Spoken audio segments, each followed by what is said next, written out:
Hello and welcome to a quick look at some of the enhancements to lighting in ArmA 3. Of course, lighting itself is quite a general topic, so what we'll do is pick out a few elements and identify some of our favourite improvements, kicking things off with the day-night cycle. Now, this alone isn't a new feature for the ArmA series, but it is worth mentioning that the progression of time can completely change the complexion of a scenario, and definitely, it's a big part of the sandbox potential of our games.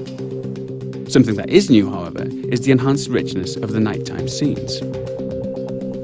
The improvement to the way the engine handles HDR has enabled us to overhaul the feeling of darkness in ArmA 3. Vehicles particularly take on a whole new complexion, and the detailed ground surfaces really come into their own, casting this kind of light. Now, these chem lights are one of my favourite new features. They offer a splash of colour to the night, illuminating and tinting the objects around them, as you can see on the barrel of this weapon as I move around using the new tactical pace, alluded to in an animations feature a few weeks back. So, if we take a look at the same scene, but now from a little further away, we can really begin to see the differences that the number of lights in a scene can make. The flashing lights there are from a chopper, and the sweeping beam is its searchlight. Moving further out still, we're able to keep the whole structure of the airbase in the scene, which you might imagine is great for navigation or indeed acquiring targets. In our Stratus showcase, we saw a glimpse of the new muzzle flashes. Now let's take a look again, this time using something with a little more punch.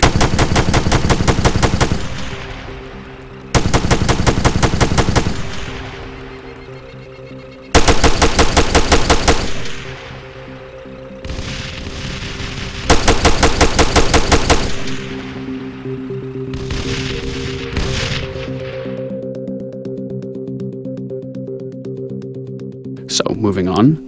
Yes, for those paying attention, we're not underwater quite yet, but what you're seeing here is a peek at some of the content we've prepared for the presentations at this year's E3.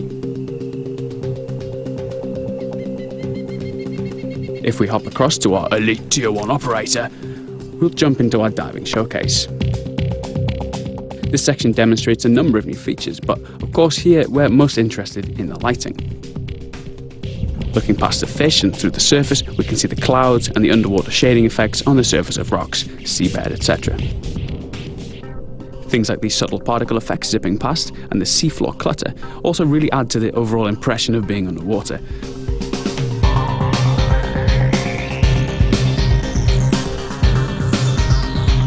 Okay, skipping ahead a little, we can spot some of the underwater mines. A wreck, obligatory tuna fish, an STV just to the left behind that rock, and of course some OP4 divers.